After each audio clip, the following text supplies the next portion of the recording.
كتاب أنزلناه إليك مبارك ليدبروا آياته وليتذكر أولو الألباب. أعوذ بالله السميع العليم من الشيطان الرجيم. بسم الله الرحمن الرحيم. الحمد لله والصلاة والسلام على الحبيب المصطفى وعلى الآل والأصحاب. Chers frères, chères sœurs, par la grâce d'Allah subhanahu wa ta'ala, nous voici célébrant les 10 derniers jours du mois de Ramadan. Ces 10 derniers jours englobent la nuit du destin, Laylatul Qadri. Mais c'est également la nuit du dessein, avec D-E-S-S-E-I-N. Pourquoi? Si la nuit des destins, c'est celle où Allah subhanahu wa ta'ala détermine tout ce qui aura lieu cette année, c'est également le moment pour nous de définir nous-mêmes quel est le dessein que nous voulons pour nous-mêmes. Voulons-nous être de simples spectateurs dans la vie ou voulons-nous être des acteurs de premier plan dans la vie? Pour que ce dessein que nous voulons pour nous-mêmes coïncide avec le destin qu'Allah Azza wa Jal détermine cette nuit. Et nous avons une part dans cette conjonction entre le destin qu'Allah Azza wa Jal définit et le destin que nous-mêmes nous souhaitons pour nous-mêmes en nous engageant sur la voie qui nous permet de le réaliser. Parce que la nuit du destin, c'est également une nuit de ferveur. C'est également une nuit de prière. Donc c'est une nuit où nous pouvons exposer à Allah Azza wa Jal ce que nous souhaitons être en nous engageant dans la voie qui peut nous permettre de le réaliser. Ce que nous voulons devenir et ce que nous voulons faire pour l'humanité, pour notre patrie, et en s'engageant dans le même temps sur la voie qui nous permet de le réaliser avec la grâce d'Allah subhanahu wa ta'ala. Chers frères donc, pendant ces 10 derniers jours, pendant ces 10 dernières nuits, où nous recherchons la nuit du destin, nous nous engageons également dans le même temps dans cette ferveur des nuits, dans ces prières ardentes que nous élevons. Nous voulons également montrer à Allah subhanahu wa ta'ala qu'en tant qu'être humain à qui il a dévolu les charges califales, nous sommes conscients de notre responsabilité et nous voulons assumer ces responsabilités à la plus haute des stations possibles. C'est la raison pour laquelle des gens comme Cheikh Al-Hajj Malik radiyallahu ta'ala anhu ont élevé leur dessein à un certain niveau. Ala himmati faj'al ilahi aliyatan li an sirtu hurran khalisan kulla wijhati. Et c'est aussi la raison pour laquelle des guides religieux comme Cheikh Ahmed al-Tijani Sharif al-Fatimi radiyallahu ta'ala anhu wa nafa'ana bi barakatihi a dit que le dessein de l'homme, un dessein élevé pour l'homme, ce dessein élevé peut conquérir l'ensemble des univers. Himmatul insani qahiratun ala al-akwan. Chers frères, chères sœurs, grâce à Allah, pendant ces 10 dernières nuits, nous essayons de rattraper ce qui nous a échappé en termes d'adoration, en termes de dévotion, en termes de solidarité. Nous essayons en plus d'engranger le maximum de bienfaits et de bénéfices qu'Allah subhanahu wa ta'ala nous accorde la possibilité de parvenir à notre plan pour ces 10 derniers jours. Nous étions dans la suite du tafsir de Souratul Baqarah. Nous nous étions arrêtés la fois dernière au verset 157. Aujourd'hui, je vous invite à revisiter les versets 158 à 167, Inch'Allah ta'ala, et à essayer d'en tirer quelques bénéfices et quelques éclairages pour ajuster notre comportement à ce qu'Allah Azza wa Jal veut, à ce qu'Allah Azza wa Jal désire. Cette partie du tafsir, nous allons la subdiviser en 3 parts. La première, c'est les versets 158 à 162. Nous savons que ces versets sont des versets à caractère exécutoire. Là également, il y a 2 démembrements. La première nous parle de l'obligation du Safa et Marwa, c'est-à-dire cet aller-retour entre Safa et Marwa. Allah subhanahu wa ta'ala nous donne une injonction pour que ceci, nous comprenions que ce n'est pas un rite qui est anodin, mais c'est un rituel qui est un commandement d'Allah Azza wa Jal. Le deuxième démembrement, c'est le verset 159 à 162 qui va nous informer sur la gravité de la dissimulation de la vérité, de la dissimulation de la science, parce que c'est la science qui permet d'arriver à la vérité, d'être convaincu de la vérité et de se retourner vers Allah subhanahu wa ta'ala en toute humilité, mais en exaltant sa grandeur. Ça, c'est la première partie. La deuxième partie concernera les versets 163 et 164. Ces versets-là confirment encore le tawhid, l'unicité d'Allah Azza wa Jal, ainsi que sa grandeur dans la création, qu'il nous indique comme étant la voie qui nous montre qu'Allah Azza wa Jal est le seul créateur et c'est lui seul que nous devons adorer. Enfin, la troisième partie qui concerne les versets 165 à 167, qui d'ailleurs découlent du verset précédent, parce que ces versets-là de 165 à 167 montrent le danger qu'il y a à associer Allah Azza wa Jal à quoi que ce soit ou à qui que ce soit. Et ces versets nous informent également sur les conséquences qui découlent de ce shirk. Chers frères, chères sœurs, écoutons Al-Ghamidi sur les versets 158 à 162, Inch'Allah. إن الصفا والمروة من شعائر الله فمن حج البيت أو اعتمر فلا جناح عليه أن يطوف بهما ومن تطوع خيرا فإن الله شاكر عليم إن الذين يكتمون ما أنزلنا من البينات والهدى من بعد ما بيناه للناس في الكتاب أولئك يلعنهم الله ويلعنهم اللاعنون إلا الذين تابوا وأصلحوا وبينوا فأولئك أتوب عليهم وأنا التواب الرحيم إن الذين كفروا وماتوا وهم كفار أولئك عليهم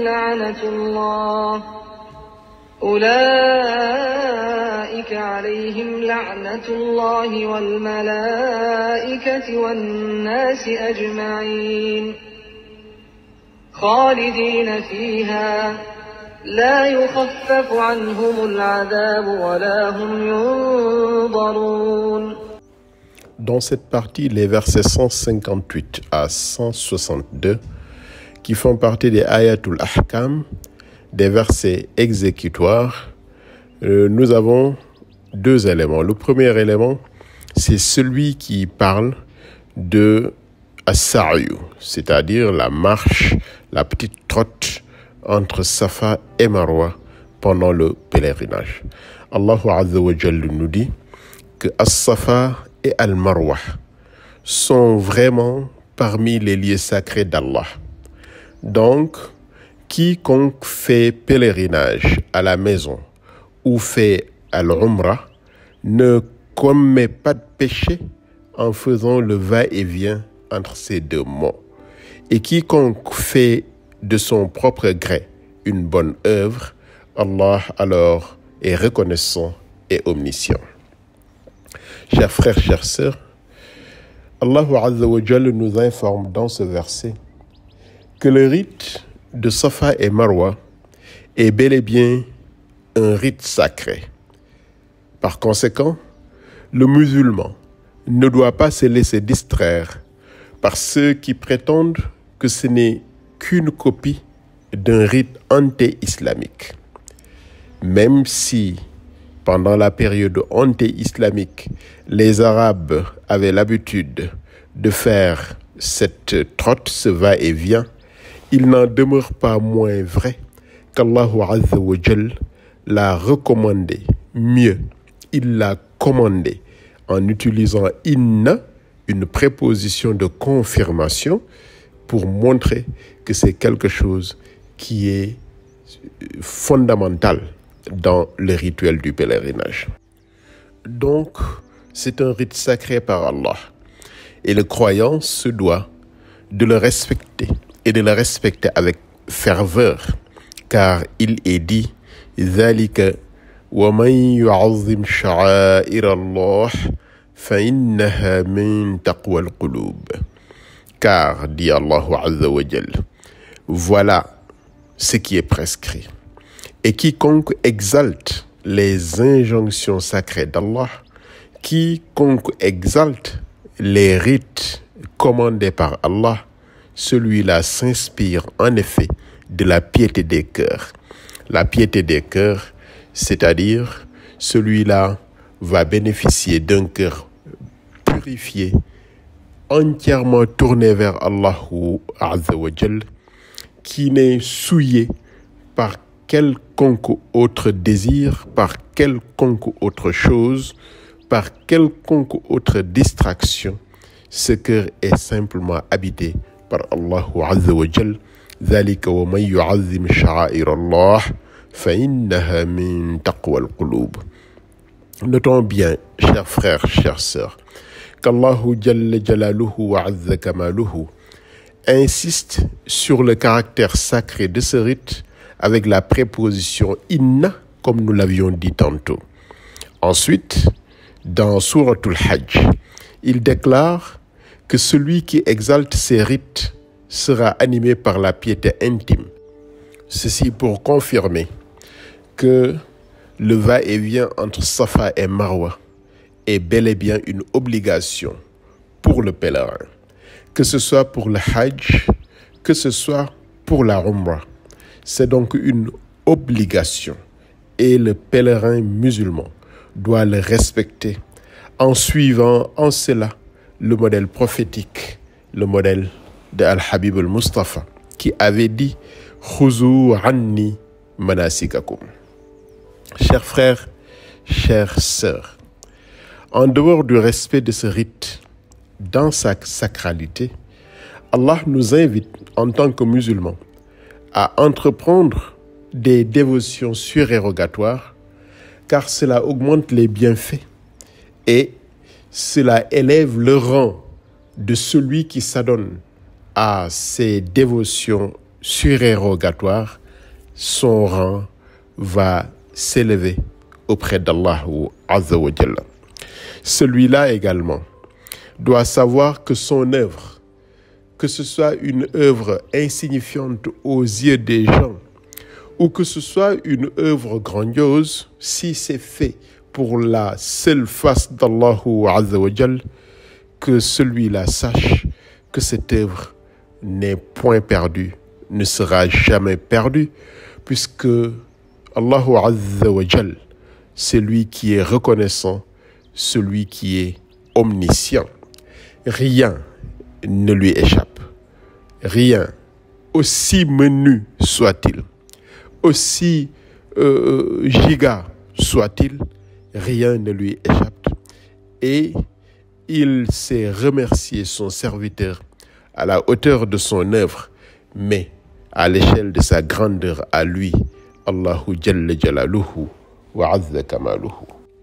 Lorsqu'il nous dit « وَمَنْ تَطَوَّعَ خَيْرًا فَإِنَّ اللَّهَ شَاكِرٌ عَلِيمٌ » Lorsqu'il nous dit que celui qui, de son propre gré, accomplit une œuvre de piété, une bonne œuvre, Allah est reconnaissant, Allah est omniscient. Les termes Shakir et Shakur, ce sont deux attributs d'Allah subhanahu wa ta'ala. Et ce sont ces deux attributs qu'Allah utilise en disant Fa'inna Allah Shakirun Alim, Allah est reconnaissant. Comment Allah est-il reconnaissant? C'est qu'Allah subhanahu wa ta'ala, c'est lui qui va augmenter le coefficient de l'œuvre jusqu'à lui donner le caractère gigantesque que cette œuvre n'avait même pas lorsqu'on l'initiait, lorsqu'on l'accomplissait. On accomplit une œuvre insigne pour la face d'Allah. Allah subhanahu wa ta'ala l'élève à son niveau. Et Allah subhanahu wa ta'ala rétribue cette œuvre insigne à l'échelle de sa grandeur et de sa générosité. Rien que le fait de respecter ses commandements est déjà un indicateur qu'on bénéficie de ses grâces.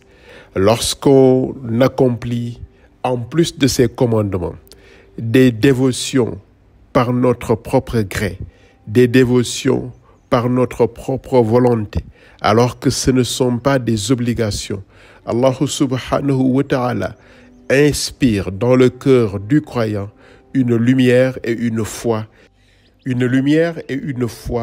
qui le tranquillise, qui lui donne la sérénité et qui lui indique la bonne voie. Allahu Azza wa Jal inspire dans le cœur de ce croyant-là une dynamique et une force qui lui donne le courage de poursuivre son œuvre surérogatoire rien que pour la face d'Allahu Azza wa Jal. Et par ses œuvres surérogatoires, Allah subhanahu wa ta'ala augmente la baraka dans toute œuvre accomplie par le croyant et lui donne une harmonie dans sa vie, une harmonie par rapport à lui-même, mais une harmonie par rapport à son environnement.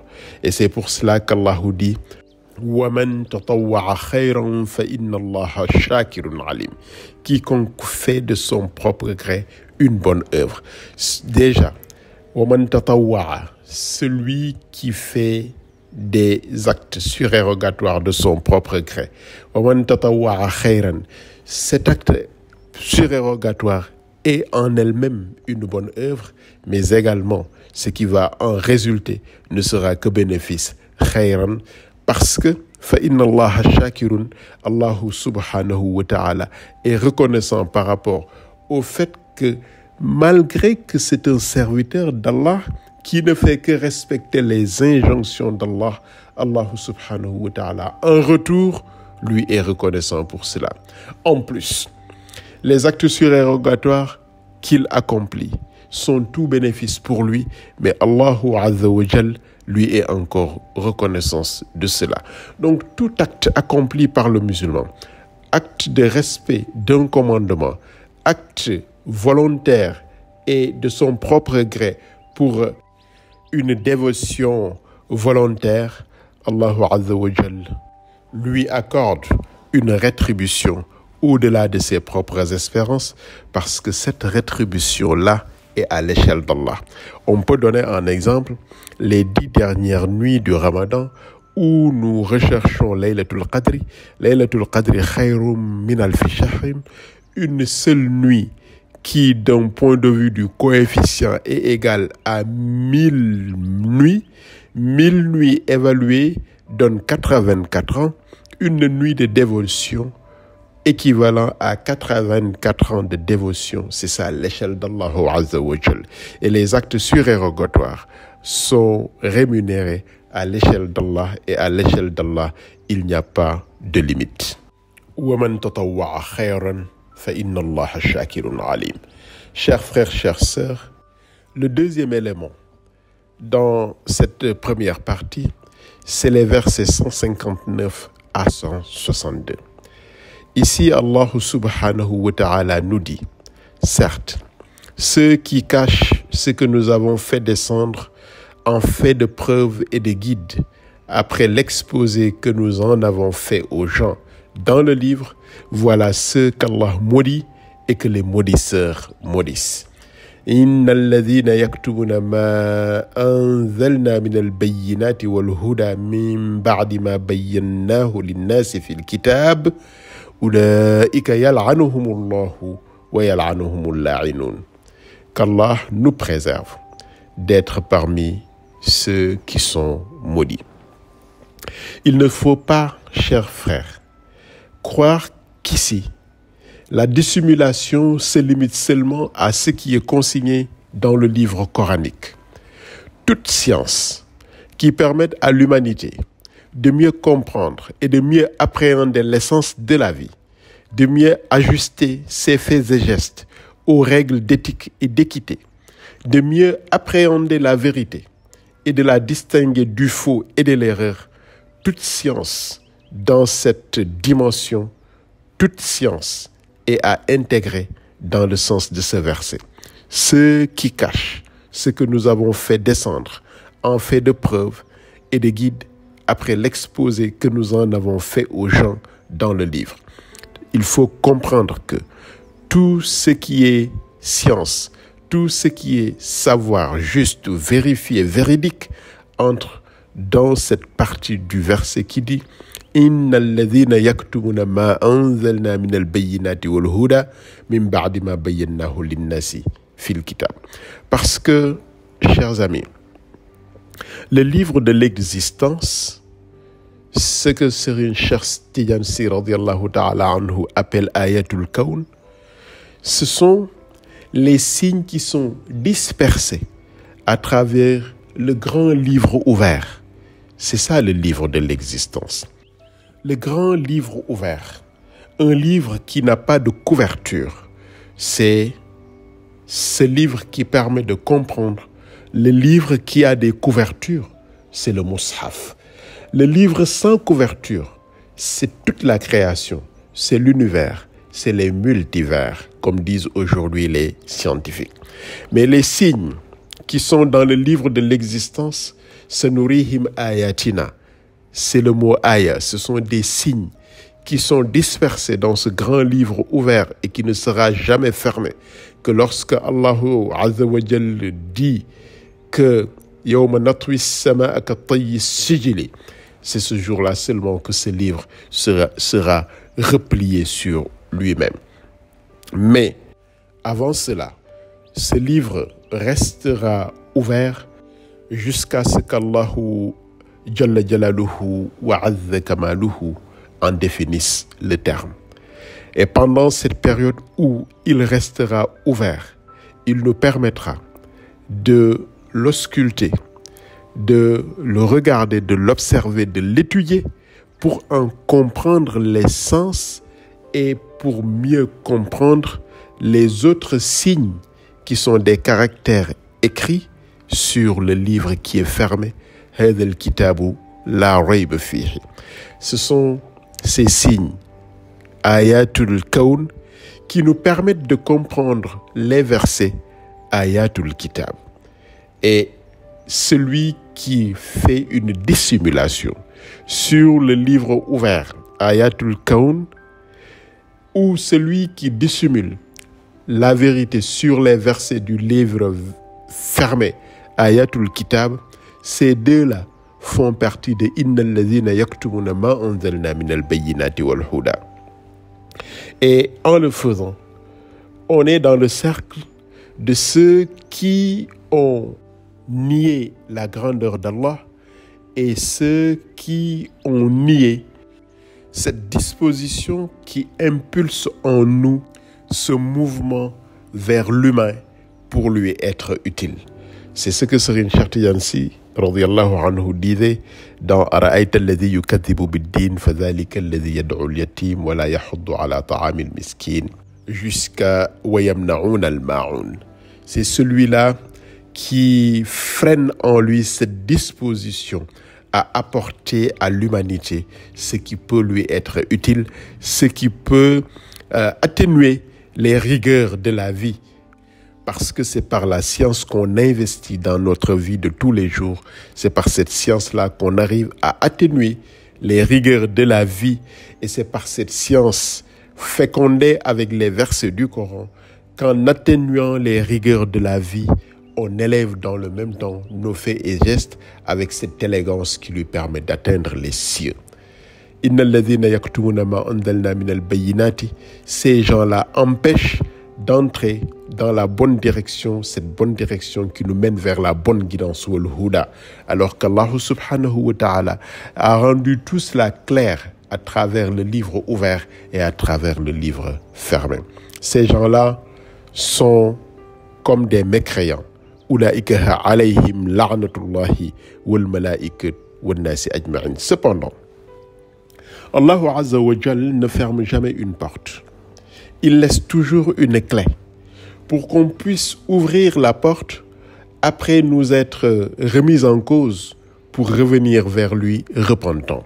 C'est pour cela, illa alladhina tabu wa aslahu wa bayyanu fa ulaika atuba alayhim wa anna at-tawwabur rahim.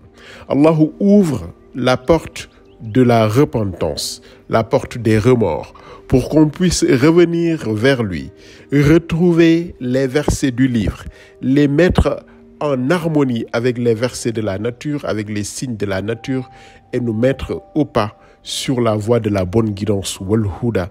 Et en ce moment-là, on retrouve notre Seigneur Allahu, tout disposé à nous accueillir. Il le dit lui-même, illa alladhina tabu, ceux qui sont repentants. Wa aslahu wa bayyanu fa ulaika atubu alayhim. Ces gens-là, ils me retrouveront, j'accepte leur repentance et je les accueille dans ma miséricorde. Regardez, chers frères, chères sœurs, Allah subhanahu wa ta'ala nous montre que dans la repentance, il y a quelques étapes qu'il faut qu'on mette ensemble les uns à la suite des autres pour arriver à tirer bénéfice de cette repentance, à faire de cette repentance soit une opération qui nous mène sur le chemin d'Allah pour qu'il nous accueille dans sa miséricorde. Wa anna at-tawwabur rahim. Ce sont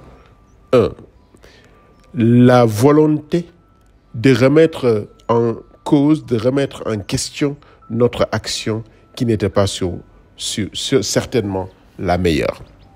Deuxièmement, ça c'est illa alladhina tabu, at-tawba. Deuxièmement, al-islah wa aslahu, être prêt et s'engager pour réparer leurs torts, pour réparer ce qu'ils ont contribué à détruire, pour réparer ce qu'ils ont détérioré.